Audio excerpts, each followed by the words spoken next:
பெரியார் ஆண்டைகளுக்கு ஆதரவானவரா என இந்த காணொளியில் பார்ப்போம். இந்த காணொளியை பார்த்துவிட்டு ஈவே ராமசாமியை வடிகட்டிய சந்தர்ப்பவாதி என்கிற முடிவுக்கு யாரேனும் வந்தால் அதற்கு நாம் பொறுப்பல்ல. ஈவே ராமசாமி எழுத்துகளை வாசிக்கிறபோது நமக்கு தோன்றுவதைத் தான் பதிவு செய்கிறோம். அது ஈவே ராமசாமியை பெரும் பித்தலாட்டவாதியாக காட்டினால் நாமென்ன செய்ய முடியும். திராவிடமே தமிழ்நாடே என்கிற தலைப்பில் ஈவே ராமசாமி கூறியது. மார்ச் 8 1947 குடியரசிலிருந்து. நீ எந்த பெயரையோ வைத்து தொலைத்து கொள்.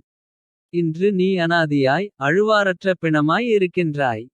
உன்னை ஏன் என்று கேட்க ஆளில்லை. இந்த திராவிட நாட்டில் 10 இல் ஒரு பங்கு கூட இல்லாத முஸ்லிம்களின் நிலை எவ்வளவு உயர்ந்துவிட்டது. அவர்கள் எவருடைய தயவும் வேண்டாத உயர்நிலை அடைந்து விட்டார்கள்.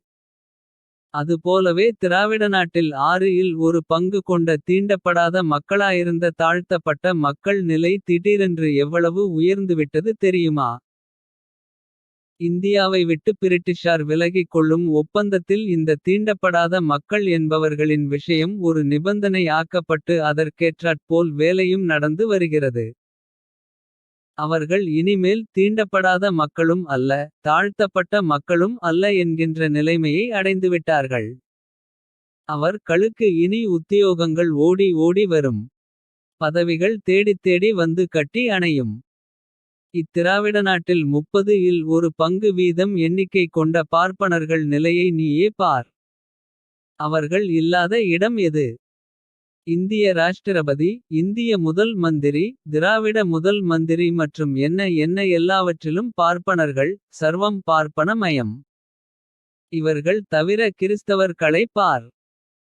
அவர்கள் திராவிடத்தில் 40 இல் ஒரு பங்கு இருக்கலாம் உள்ளவர்கள். அவர்களுக்கு என்ன குறை என்று யாராவது சொல்ல முடியுமா. பார்ப்பனர்களுக்கு அடுத்தபடியில் நல்ல செல்வாக்குடனும் உயர்தர வாழ்க்கையோடும் இருக்கிறார்கள். மற்றும் இந்த திராவிட நாட்டுக்கு பிழைக்க வந்த யாதும் ஊரே என்கின்ற வடநாட்டு மக்கள் கூட்டத்தின் தன்மையை பார். அவன் உண்டு கழித்தது மீதி தான் உனக்கு மிச்சம் என்கின்ற தன் மையில் இருக்கிறது.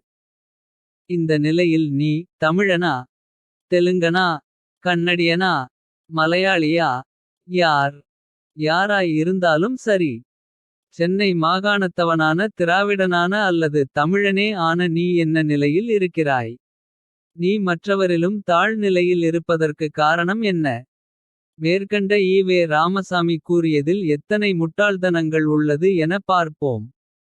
ஒடுக்கப்பட்ட மக்கள் உயர்வு பெற்றுவிட்டார்கள். திராவிட தெலுங்கர் கன்னடர்களைக் காட்டிலும் என்கிறார்.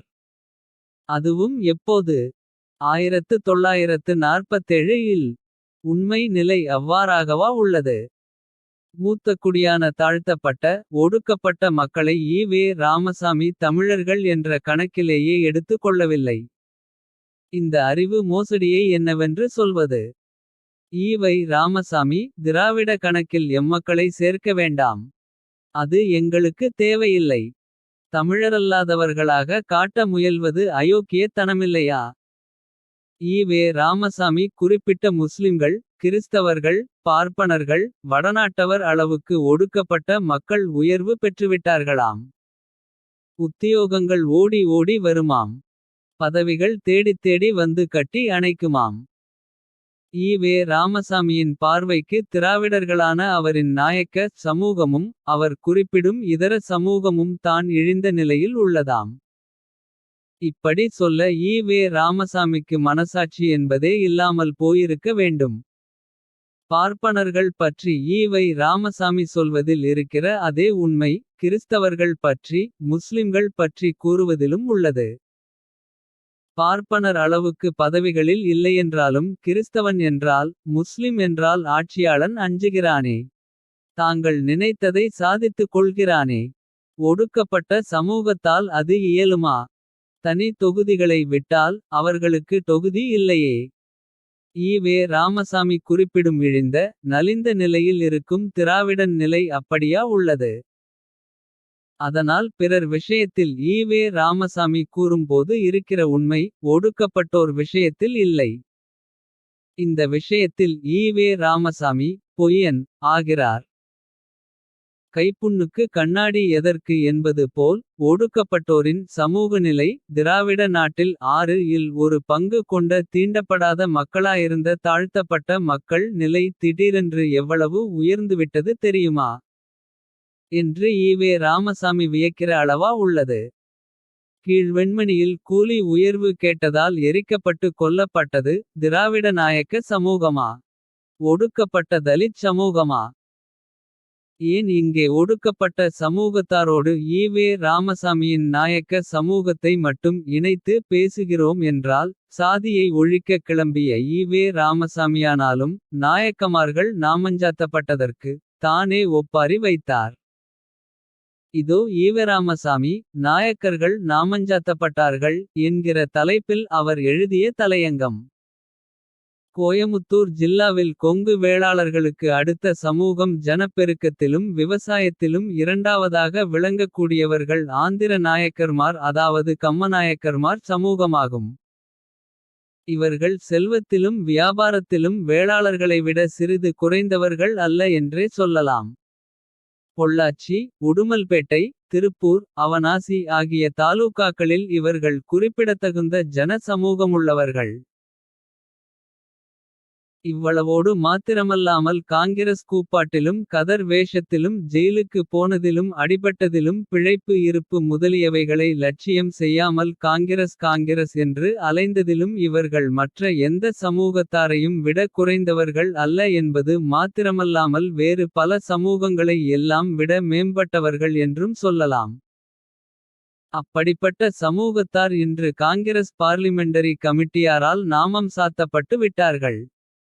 இன்று பெரிய நூல் மில் வைத்து நடத்துபவர்களில் சுமார் 10 மில்லுகள் வரை நாயக்கர்மார்கள் நடத்துகிறார்கள்.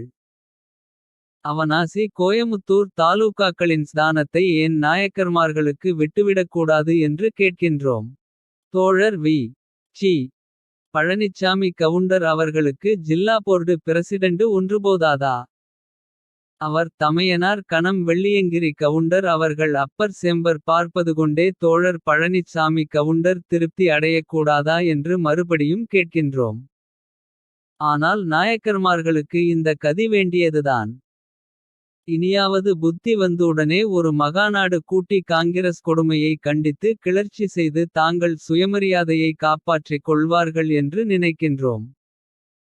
குடி அரசு துணைத் தலையங்கம் நவம்பர் 15 1936. இந்த ஈவே ராமசாமி திராவிடன் என்கிற போர்வையில் யாருக்காக உழைத்திருப்பார் என சொல்லவும் வேண்டுமோ. 10 மில்லுகள் வைத்திருக்க சமூகத்திற்காக வக்காலத்து வாங்கி. ஏனையோர் உண்டது போக மிச்சம் மீதி இவனுக்கு என ஒப்பாரி வைக்கிறார். இதுவாய்யா சமூக நீதி. கோவையில் நாயக்கமார்கள் நாமஞ்சாத்தப்பட்டார்கள் என்றால். இன்னொரு சாதிக்கு நாமஞ்சாத்தி ஈவே ராமசாமி சாதிக்காரர்கள் மேலெழும்பி இன்னொரு இடத்தில் வரப்போகிறார்கள். அப்போது அங்கே வஞ்சிக்கப்படும் அந்த இன்னொரு சாதிக்காக ஈவே ராமசாமி இவ்வளவு அப்பட்டமாக வக்காலத்து வாங்கினாரா. 2000 ஆண்டுகளாய் ஒடுக்கப்பட்டிருந்த ஒரு சமூகம். இதோ இப்போது தான் கொஞ்சமாய் மேலேற துவங்கி உள்ளார்கள். அதிலும் சான் ஏறினால் முழம் வலுக்குகிறது. இந்த கண்ணுக்கு தெரியாத வளர்ச்சியை கூட பொறுக்க முடியாத ஈவே ராமசாமி அரற்றுகிறார். திராவிட நாட்டில் 6 இல் ஒரு பங்கு கொண்ட தீண்டப்படாத மக்களாயிருந்த தாழ்த்தப்பட்ட மக்கள் நிலை திடீரென்று எவ்வளவு உயர்ந்துவிட்டது தெரியுமா. என எதுயா திராவிட நாடு. சமூக நீதி பேசுவதாக சொல்லும் ஈவே ராமசாமிக்கே தீண்டப்படாத மக்களின் சின்னஞ்சிறிய வளர்ச்சியே உறுத்தலாக உள்ளபோது. ஆண்ட ஆதிக்க சாதியின் புத்தி எப்படி இருக்கும்.